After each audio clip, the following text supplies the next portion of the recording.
వైశ్యులకి మధ్య సమాజానికిను ఆ తమ్మన దానం చేసిన తమ్మన వాళ్ళకి తగు ఏంటి? అసలు నాకేం సంబంధం? ఏ ఒక్క ఆర్య వయస్సులు ఎవరైనా సరే రండి, వాసవి అమ్మవారి దగ్గర ప్రమాణం చేద్దాం, కుళ్ళ అబద్ధాన్ని కూడా పిలుస్తున్నా, దాంట్లో అసలు నాకేమైనా సంబంధం ఉందా ఆ తగుతో? ఇంత పాపం మాటలు అంటే నన్నేమీ తప్పు పట్టుకోలేక నా గురించి అసహ్యమైన మాటలు, విషం చిమ్మేటువంటి మాటలు. అది పేరు నానేవాడు జీవితంలో పాపపు రూపాయి ముట్టుకునేటువంటి పరిస్థితి ఉండదురా బాబు. కుళ్ళబద్ధం సిగ్గు లేకుండా ఆంధ్రజ్యోతి పేపర్లో తెలుగుదేశం పార్టీకి అత్యంత ఆప్తులైనటువంటి ఆంధ్రజ్యోతి పేపర్లో నువ్వు ఎక్సైజ్ శాఖ మంత్రిగా ఉండగా 2 స్టేట్ ఐటమ్లు, పెద్ద ఐటమ్లు ట్రాన్స్ఫర్లలో డబ్బులు దండుకుంటున్నారు అని చెప్పి పచ్చిగా లంచగొండివని చెప్పని రాస్తే 2 సార్లు నేను ఛాలెంజ్ చేస్తా. అయితే అది నిజం కాకపోతే రాధాకృష్ణ గారిని నేను పొరపాటు రాశానని చెప్పని, కుళ్ళబద్ధం మీద నేను పొరపాటు రాశానని చెప్పని వాళ్ళు వచ్చేయండి, నా మాటలు వెనక్కి తీసుకుంటా. చివరికి నీ లంచగొండితనం భరించలేక చంద్రబాబు నాయుడు కూడా లంచగొండితనం భరించలేక మంత్రి పీకేస్తానంటే కాళ్ల మీద పడి బోరుని ఏడిస్తే కదా చివరికి ఎటువంటి ఫైల్స్ రానటువంటి న్యాయశాఖ ఫైల్స్ అన్ని జడ్జి గారులే చూసుకుంటారు. న్యాయశాఖ, యువజన సర్వీసులు, స్పోర్ట్స్, ఎక్సైజ్ మంత్రి పీకి ఇచ్చింది నిజమా కాదా? ఎటువంటి ఫైల్స్, డబ్బు ఫైల్స్ ఏది కూడా రానటువంటి కాళ్ల మీద పడితే కదా న్యాయశాఖను, స్పోర్ట్స్ను ఎన్ని ఇచ్చింది. ఈ భాగవతం ఎవరికి తెలియదు? మీరు నా గురించి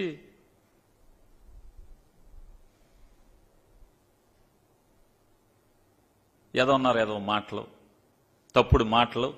తప్పుడు మాటలను చంద్రబాబుతో కూడా చెప్పిస్తాం.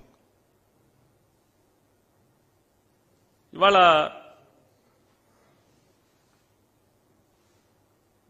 నేను ఒకటే మళ్ళీ చంద్రబాబు నాయుడు గారిని కూడా ఛాలెంజ్ చేస్తున్నా. మీరు 2014లో మీ సంతకం పెట్టి పవన్ కళ్యాణ్ గారి ఫోటో వేసి, మోడీ గారి ఫోటో వేసి ఇంటింటికి మీరు పంచినటువంటి హామీలు, మీ ఏ మీటింగ్లో అయినా మీ ఇష్టం, బస్సులు వేసుకుని మీరు పవన్ కళ్యాణ్ ఇద్దరు తిరుగుతున్నామని చెప్తున్నారు కదా, ఏ మీటింగ్లో అయినా మీ పాత సంతకాల హామీలు ఉన్నాయి కదా, ఆ హామీల్ని ఒక్కొక్క హామీ చదివి ప్రజలతో మీరు చేశాను కదా అని అనిపించే దమ్ముందా మీకని అడుగుతున్నా. 2014లో మీరు ఏదైతే హామీలు సంతకాలు పెట్టి మీ ఫోటో, ఎన్టీ రామారావు గారి ఫోటో, మోడీ గారి ఫోటో, పవన్ కళ్యాణ్ గారి ఫోటో వేసి కింద సంతకం పెట్టి మీరు ఇంటింటికి పంచినటువంటి ఆ హామీలు ఒక్కొక్కటి ఇవాళ మీటింగ్లో చదివి నేను హామీ అమలు చేశాను కదా అని చెప్పే దమ్ముందా అని మిమ్మల్ని అడుగుతున్నాను. ఇవాళ మళ్ళీ బందరకంట ఏదో చేస్తారంట. మీరేం చెయ్యక్కర్లేదు నాయన చంద్రబాబు నాయుడు గారు. మా ఊరికి మీరు ద్రోహం చేశారు. మా కొల్లు అబద్ధమును ఆయన ఏమనాలి?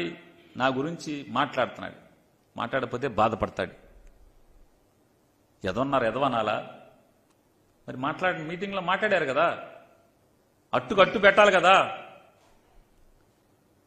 నన్ను తిడతారు, నేను అట్టు పెడితేనేమో కుళ్ళుకుంటారు, బోరుని నన్ను బూతులు తిడుతున్నారంటారు. మీరు నన్ను ఎందుకు తిడతాం? నాతో అట్లకాడ కాల్పించి అంటించుకోవటం ఎందుకు? మీరు వాతలు ఎందుకు పెట్టించుకుంటారు? నా జోలికి రాకుండా ఉండాలి కదా, నన్ను తిట్టకుండా ఉండాలి కదా. నిజంగా నిలదేని నాలో తప్పులుంటే నా తప్పులు సమానం చెప్పుకోగలిగితే చెప్తాను, లేదంటే కనుక క్షమాపణలు కోరుతాను. ఇవాళ బందర్లో ఉండాల్సినటువంటి BEL company Bharat electronics limited 1937లో అయ్యగారి రామ్మూర్తి పంతులు గారిచే స్థాపించబడినటువంటి ఆంధ్ర సైంటిఫిక్ కంపెనీ, అయ్యగారి రామ్మూర్తి పంతులు గారిచే స్థాపించబడినటువంటి 1937లో ఆంధ్ర సైంటిఫిక్ కంపెనీ 1981లో దాంట్లో ఉన్న కార్మికుల పోరాట ఫలితంగా అప్పటి కేంద్ర ప్రభుత్వం భారత్ ఎలక్ట్రానిక్స్ లిమిటెడ్కి దాన్ని జాతీయం చేస్తే, భారత్ ఎలక్ట్రానిక్స్ లిమిటెడ్లో మెర్జ్ చేస్తే, బందర్లో బైపాస్ రోడ్లో గోసంగం భూమిలో నిర్మించాల్సినటువంటి బెల్ కంపెనీ నిమ్మకూరికి ఎందుకు తరలిపోయింది 2015లో?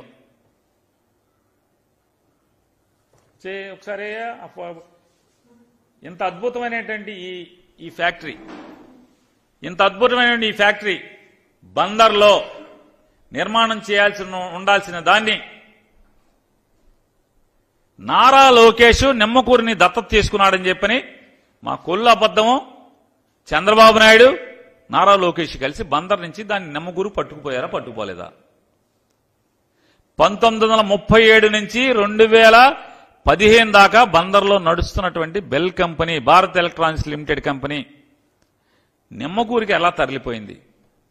మీరు బందర్ను ఉద్దేశిస్తారు. మా కొల్లు అబద్ధం చెప్తున్నాడు ఏంటి, మన బందరు మన కొల్లు అంట. ఇది మన నిర్వాహకం. నాడు అయ్యగారు రామ్మూర్తి పంతులు గారు పాపం ఎంత కష్టపడి ఆ ఫ్యాక్టరీని పెడితే దాన్ని 1980లో కార్మికులు అనేక నెలల పాటు ఉద్యోగాలను కూడా త్యాగం చేసి